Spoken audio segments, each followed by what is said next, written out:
And somebody asked me this morning, well, does that mean that, okay, December was strong, but have we used up that pent-up demand? I'm like, no.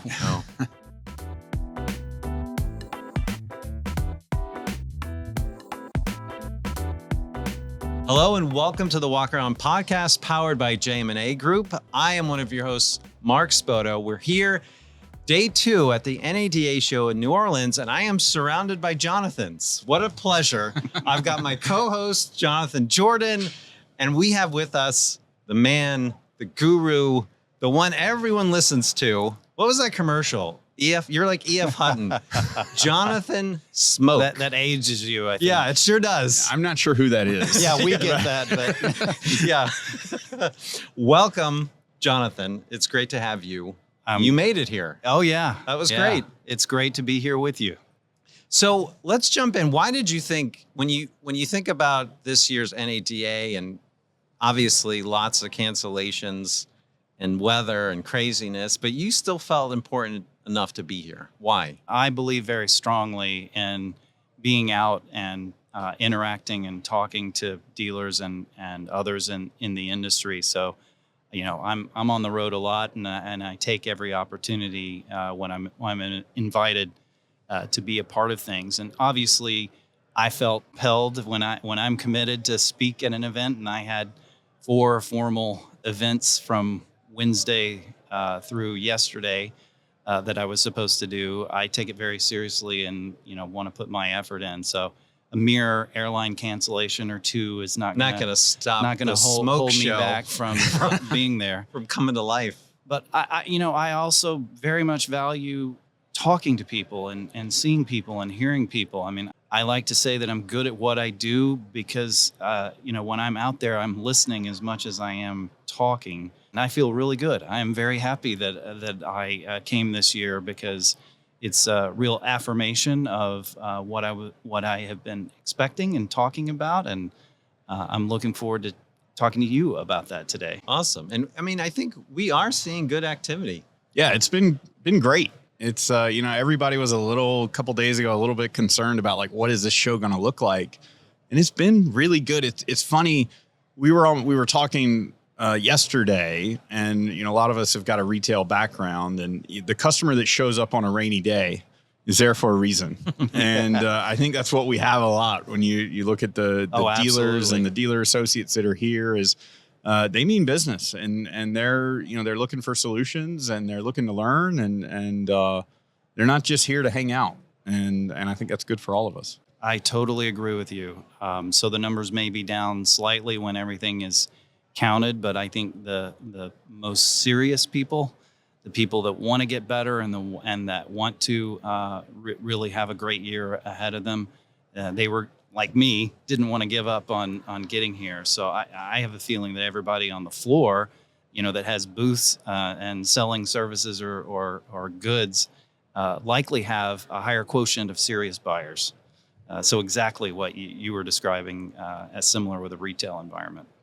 So, Jonathan, funny enough, for all of our guests this week on the podcast, we have been kind of using some trends and predictions in the market to shape the conversation and hear what people are thinking about 2025 and what people are saying. And come to find out, these predictions that we've been using, of course, have come from you. These are Jonathan Smoke's Cox Automotive top 5 predictions of 2025. Well, thank you for doing that. Yes, of course. I mean, what other source of information would we? Who else do you go to? Well, and I would like to hear what your feedback has been. It's been great. So overall, I think other than one guest, everyone has agreed with you that 2025 is going to be a positive market, and we should look forward to the outcomes of 25. Is that still your opinion? It is even more of my opinion. Tell us more. Because I've been in multiple forums, as I mentioned, since I got here, and talked to some very senior principal top people at dealer groups. And the number one feedback I've gotten is you're not optimistic enough. Wow. Now, why do you think, what's driving their perception or their, opinion that you're not being optimistic enough? Well, it's more in the literal numbers. So we're at 16.3, and they believe that 16.5 or or possibly 17 is within reach. Hmm. They fundamentally are agreeing on all of the core assumptions that we're making on the fundamentals for the economy. But even with affordability still out there and kind of a real issue, they still feel optimistic that the numbers are going to rise in volume. Yes, because one, affordability is going to improve. And I'll stand by the fact that even if interest rates go up, affordability is going to improve because incomes are growing at a very healthy clip that more than makes up for the possible modest increase. But I'm still believing that interest rates are going to come down. And affordability is a very interesting topic because I won't dismiss that affordability is the industry's number one issue for the longer term because it shrunk our potential market. It is why we have been stuck under 16 million for 4 years. It is why the used car market has also been struggling to get back to 2019 volume levels, that and supply as well. For the market that we are currently selling to today and what especially franchise dealers sell to, that part of the market really doesn't have an affordability challenge. It's the top two income quintiles that if you look at what do they look like? Well, they have incomes that are above $100,000 at the low end. They have the best credit quality, so you're not talking about subprime. You're talking about actually super prime kind of consumers. They get the best of interest rate offers and the best of leasing opportunities. These are households that own homes, and so their home values are up substantially, and they could buy a car with the growth in their home equity, if they'd like. And they also own stocks, and stocks were up 25% last year, and we're already up 3 or 4% so far this year.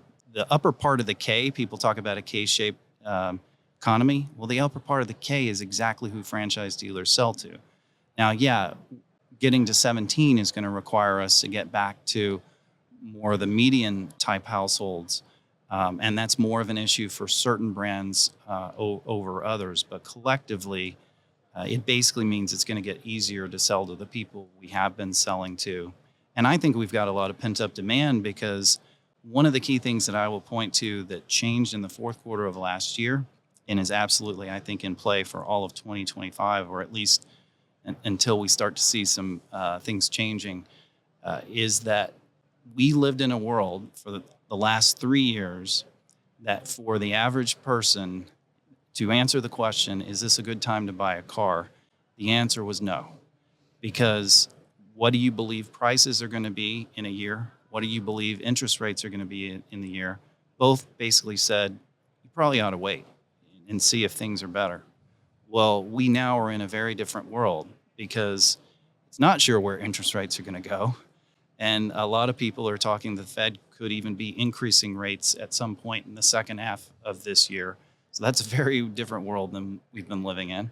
And prices, especially with the risk of tariffs being put on the industry, changes the whole price dynamic as well. And I think that mere shift of psychology from you're better off waiting to, you probably ought to buy sooner rather than later is a part of the momentum we're seeing. So you think there's a whole population of buyers who have been sitting on the sidelines and now they're going to come to market? So you heard it here. Now is a good time to buy a car. Is that what we're hearing? Yeah, it is. Again, from most people finance a vehicle and where prices and where interest rates going to be in a year.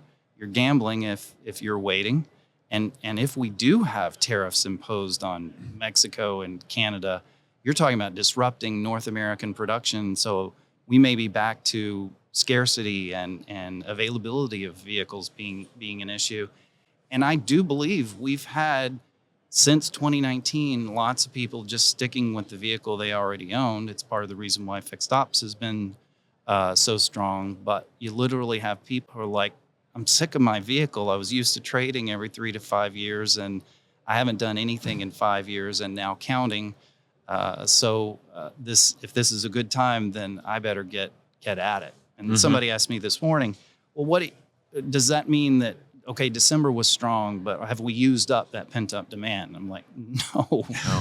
This pent-up demand could last for years because we for years have not been selling to the market's potential. And what will hold the market back is the supply side, which interestingly for dealers becomes a net positive, because if supply is constrained and demand is improving, the net result is, well, margins are going to be defended, if not higher. And the last 2 days, I've gotten very positive affirmation, not just in feedback on my forecast, but from what other people are saying they are expecting and forecasting.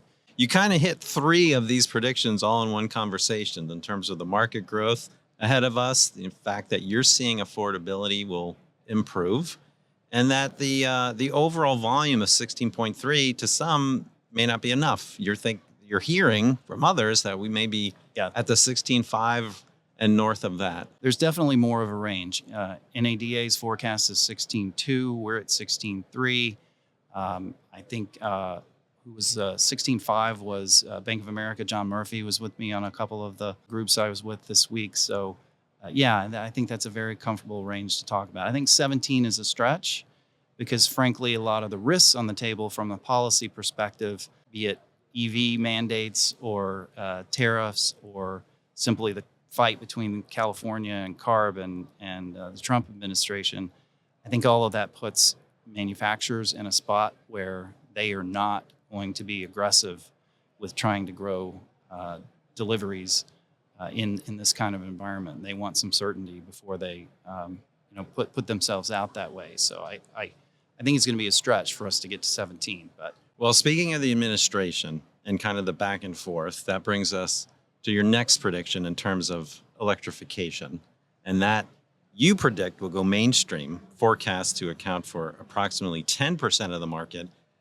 Jonathan, I think what we're hearing, and I'm referring to Jonathan number 2 over here on my right, for those listening, that's not exactly what we're hearing from our dealers. Yep. Right? Yeah, we've certainly heard I get the most pushback on different this opinion there. Yeah. And you've probably heard, most of the reasons behind it. But I have. Curious to hear. But you still don't agree. I still don't agree because I think the dynamics are, look, we had the strongest month for selling EVs in the country in our history in December. Mm-hmm. Those dynamics are in play until the credits really go away. And it's looking like the credits aren't going away until most likely the end of 2025 or certainly third or fourth quarter at the earliest juncture, because the credits are a source of funding for other things that Trump wants to accomplish with tax cuts. Yeah, and I think that's an assumption that a lot of people are making, that that 7,500 is going to go away like tomorrow. Yeah, and that's good for the psychology of urgency of buying. Sure. Yeah. But the reality is that's not going to happen. I'll take that bet, and we can cash in on it in Vegas. Yeah. Yeah. So that's okay. So you're sticking with that one. You're thinking the growth of EV we will see growth. We will see 10%. Next one is terms of buyer satisfaction. What are you hearing? What are you seeing in terms of consumer sentiment?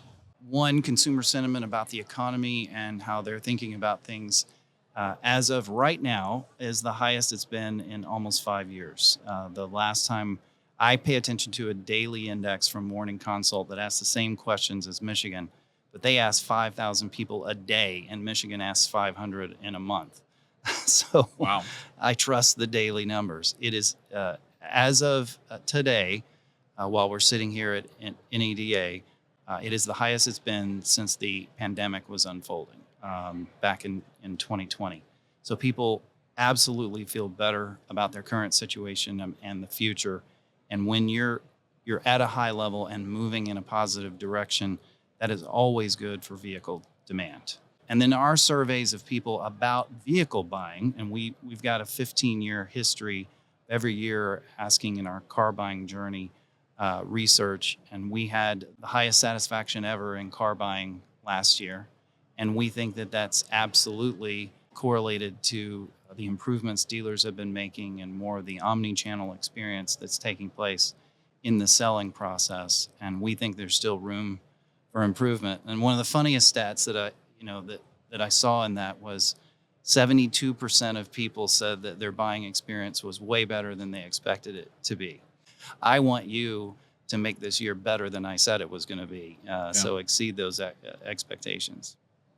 Is that a good thing that 72% of people say it was better than they thought it would be? Like, So is that an expectations are low. indication that the expectation's super low? Well, in my career, I've actually done some research about what really moves the needle on Net Promoter and people's opinions. And yes, you want to be on that. You don't want to deliberately cause people to have a bad expectation, but there's nothing quite better than people's likelihood to say they had a good experience with you and they would recommend you to others than to exceed their expectations. And some of that, of course, is because the history is not so pretty. And as a result, this is a marked change from history. But I think it's a direct reflection. I think especially in the omni-channel experience, I think what's been changing the most is the credit part of purchasing, which is the part that is scariest and least enjoyed by consumers. And I think that's where a lot of the technology has gone. But oh, by the way, it doesn't hurt that incentives are up. There's more choice available. Sure. The vehicles are better than ever. And so I think that probably contributes to it too. But it's why I'm positive that still has room to go up. Yeah, I agree. And you brought up omni-channel, and that's certainly been a buzzword in our industry for quite some time.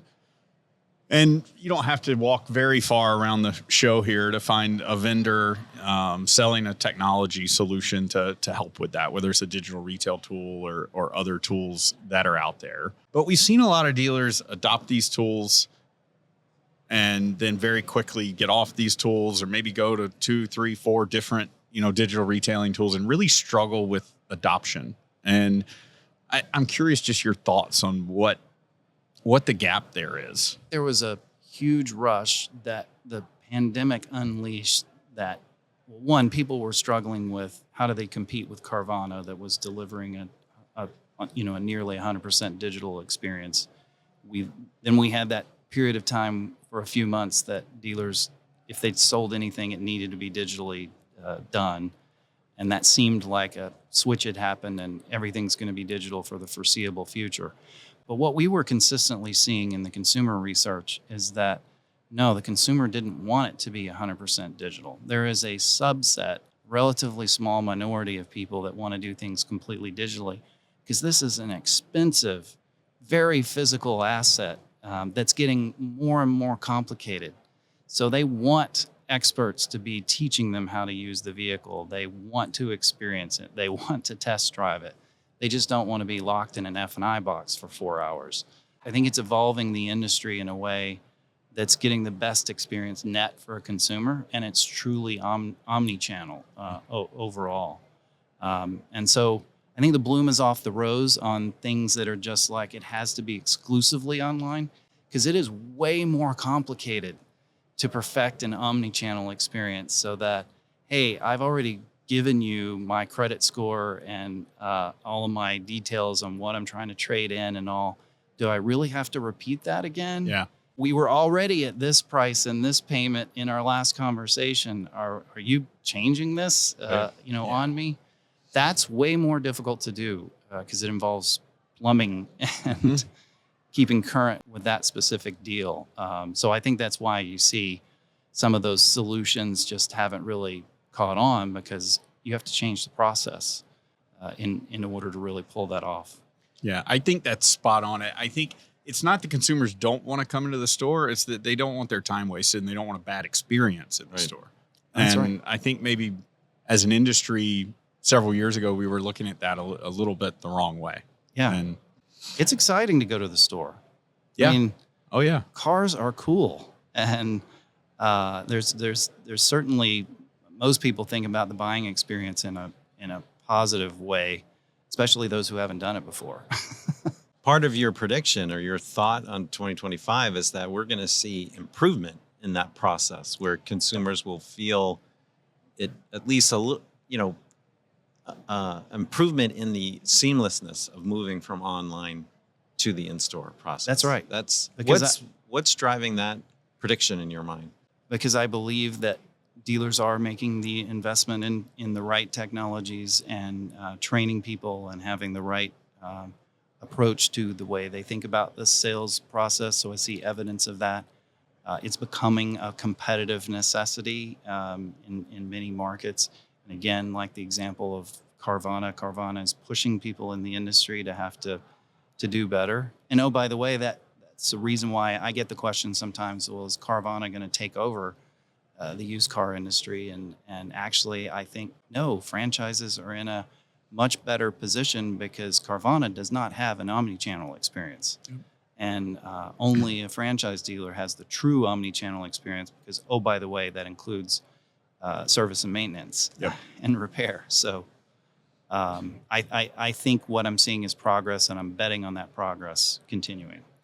Jonathan, before we wrap up, because I know you've got a busy schedule here at the show, I have to ask you, has there been a prediction in your career that you were just way off on? Like, boy, did I get that wrong? Or you're just so good that you can't even think of it. You know, I'm persistently wrong in forecasting interest rates.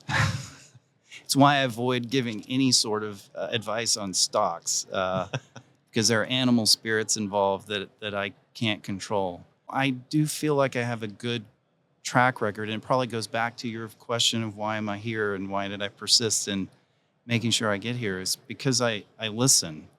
And I'm always going to be wrong about a specific number. Although last year I pretty much nailed it on sales and prices. But I think it's conveying the conviction and the reasons why. But also, people have come to know me that in good times and bad, I'm going to speak the truth. And I really don't have an agenda to push them the wrong way, because at the end of the day, I feel like my mission is to help people make good decisions, and I don't want to fail at doing that. Well, speaking of knowing you, we also know you've got a bit of a DJ side to yourself. So we don't want to leave the show without hearing from you your top song analogy for 2025. Well, can I give you two? Of course. So I think for the economy, it's something that I think people are missing in some of the noise right now with the new administration and talking heads on CNBC and Bloomberg who always have an agenda that they're trying to drive. It's actually, we're in really good shape for the economy. And none of the things that are being discussed are going to throw that off in 2025. So that's the whispers and the beat goes on. Kind of more of a chill but positive dance vibe. Okay, the beat goes on. But for dealers, unequivocally, the song choice is Pitbull's Don't Stop the Party, because I don't think it's going to stop. And everyone this week has told me I'm not optimistic enough, and that they agree that this is going to be a good year for defending margins and seeing growth. Well, this is the city to party, and let's not stop the party, indeed. Jonathan, thank you so much for joining us on the walk around, your second time. Hopefully we'll have you back yet again to think about your predictions going forward. Thanks for spending the time. Have a great NADA. Thanks. Thanks, guys. We really appreciate you joining us today on the walk around, and we hope you enjoyed the episode. Please be sure to like, share, subscribe, and follow us. We look forward to seeing you next time on the walk around.